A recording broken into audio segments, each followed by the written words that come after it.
Today I want to show how I am making some vertical shelf supports for the closet that I'm finally finishing up. The closet has 8-foot wide shelves and they're supported almost all the way around, but the opening to the closet is 4 feet wide, and so at the front these shelves need support. So I'm going to turn the camera, oh I can't, okay. I opted to make vertical shelf supports. They look like this. If you can imagine the largest honking book that maybe monks would have used in their choir for a Gregorian chant. I mean, these things are really big, and they run about 15 to 20 inches deep, which is deep enough to support. However, it allows me to make them movable. All around the three edges will have felt so that we can slide these things all the way back and they won't crash into the back of the closet, the bookcase, and make marks. They won't leave marks on the shelves because they'll be able to slide back and forth. However, one of the things that I did is, just for fun and for appearance really, I put a spine on the front of each one. It's just a 1x2 here. And I used a compressor powered nail gun and just nailed these things in with some glue. But because they're nailed in and glued in, but there's no actual joinery, I wanted us, when we reached in to pull these out, not to put our hands here on the board and use it, but to be able to reach back here and put our fingers into this little finger slot. And this is very difficult to do because I can't reverse the camera. I'm sorry. But that's the spine of the book. If I can tilt it. There we go. There's the finger slot. It's only, it's very narrow, but it's big enough to put your fingertips in. And that way we'll be pulling on this instead of being pulled on the spine. And when Grace comes home for Christmas break, she's going to help me just for fun. We are going to paint all of these spines with book titles. And I'll tell you, in a family full of readers, it is nearly impossible to pare down our favorite books to 12 books. But we did it. Everybody got a vote, and Alice Sapulo got a vote too because she's family. And so we're going to paint book titles on them. That's just for fun. At any rate, what I want to do is set up my camera and show you how I made these holes. It doesn't go all the way through. It's probably about a 1/4 inch deep. It took me forever to find a method. So first thing I did is I have a tail vise on my workbench now. I've had it for a year and never bothered to install it. So here it is. It's bolted into my table.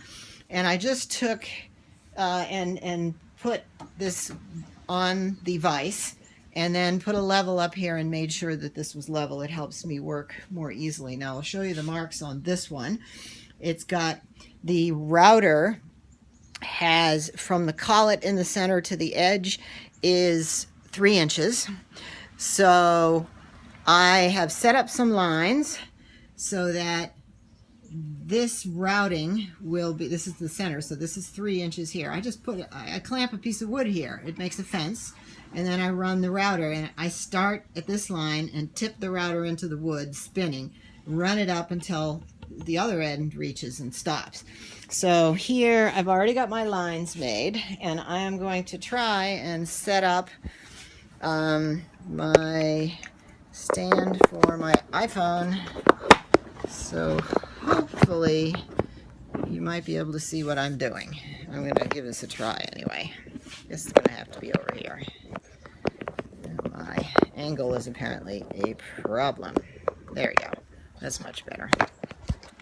So I'm sorry for the jerkiness. I am my father's photographer. Okay, I'm sorry it's tilted, but this will work. Okay, so all I have to do is take my piece of wood, which is my very fancy fence, and I'm going to clamp it on here. And by the way, this is improving my grip at Cooksool because I'm having to clamp and unclamp these all the time. There's a second clamp here, which seems to have worn it off. There we go. And I just kind of tilt these a little out of the way so I make sure I don't run into it with the router. And then, let's see. And by the way, I found out the hard way. Because you want to work with the direction of the spin, when I do it on the left side, I start at the bottom and go up. That's easy because I can easily see the line where I have to stop.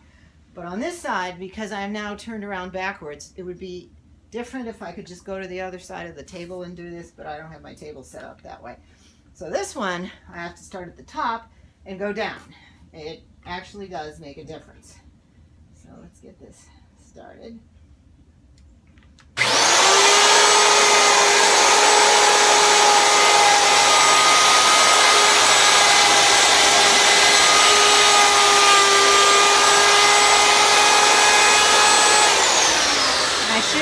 I shouldn't actually go back up again.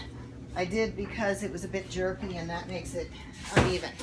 So there we are, and to take the raw edges off of this, and to take the raw edges off of this, I have an incredibly fancy tool, which is a piece of dowel rod wrapped around a piece of sandpaper, which I'm gonna, this is hard to do with one hand. There we go. It's all wrapped up in a tube, and it's shorter than what I scribed here so that I can move it up and down and sand it. And then, ta-da, I'm done. And by the way, I have 12 of these to do. So I got 8 of them done yesterday. I'm now down to only 2 more to do. So these will be finished today, and I'm really excited. And I'll put up a video when I'm done of what they look like in the closet. Thanks. Bye.